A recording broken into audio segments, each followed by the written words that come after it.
Alright, let's dive into how professional reflection can help us improve as teachers. To start, what do you all think is the biggest benefit of reflecting on our teaching?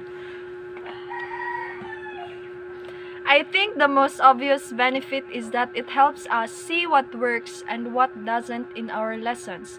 For example, after a lesson, I could reflect on whether my students were engaged or if they seemed lost.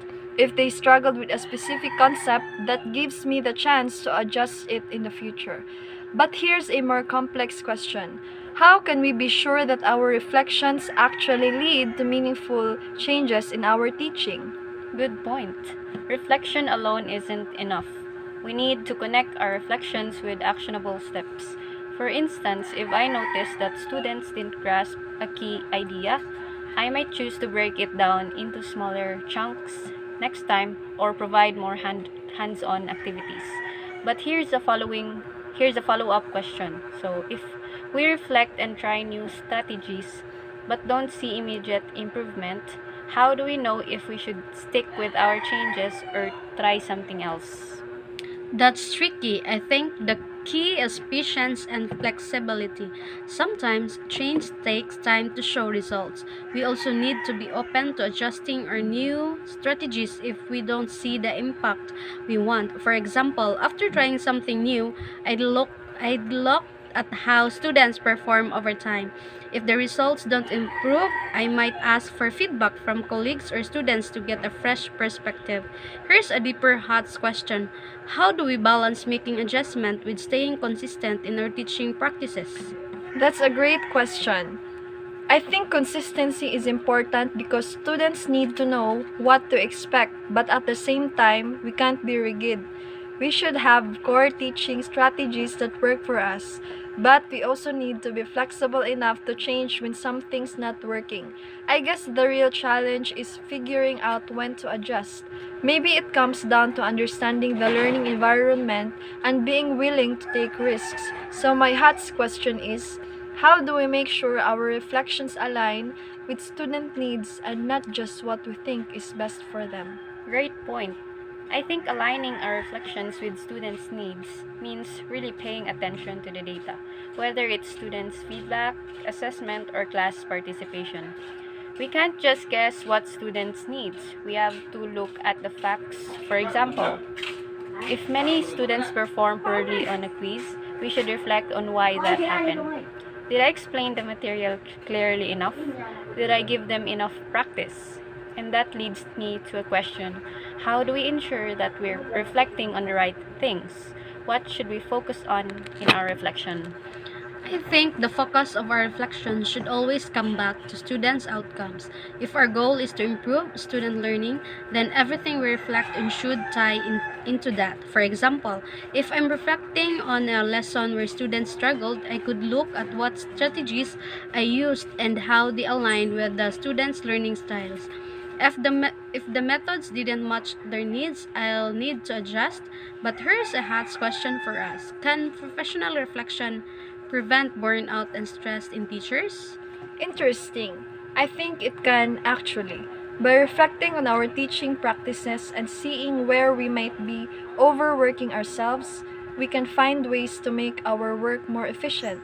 For instance, if I feel overwhelmed with lesson planning, reflecting on my current workload might help me prioritize better or incorporate more student centered activities that are easier to manage.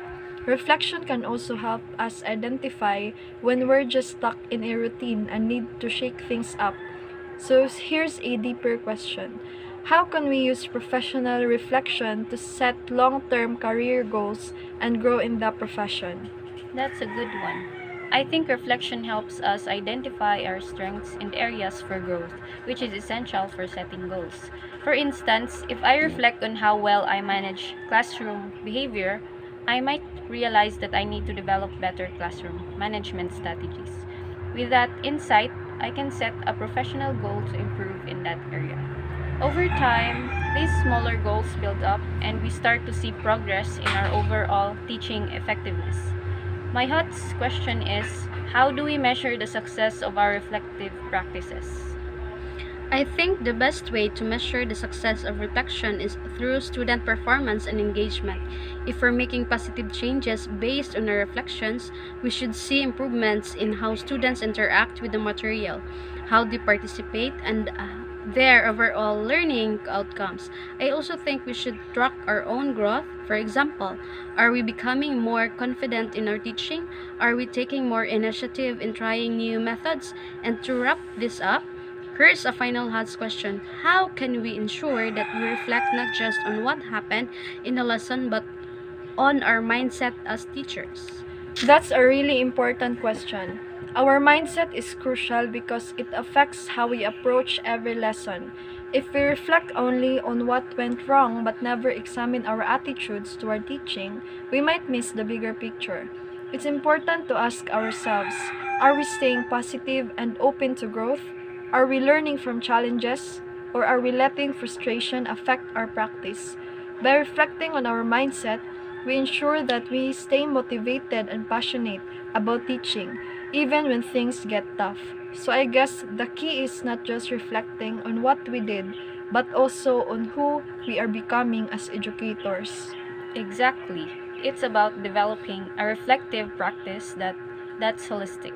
We need to reflect on our teaching strategies, our student outcomes, and our own personal growth as educators. That way, we can create a continuous cycle of improvement that helps us become better teachers and better people in the profession. Right. And the more we reflect, the more we can adapt to the changing needs of our students, the school environment, and our own personal development. Reflective practice isn't just about fixing problems, it's about growing and evolving. I agree. Reflection allows us to learn from every experience, whether good or bad, and use that learning to make ourselves better teachers every day. Absolutely. The more we reflect, the more we improve, not just our teaching, but also our mindset, our connection with students, and our growth as professionals. It's an ongoing process that keeps us motivated and engaged in our careers. Thank you.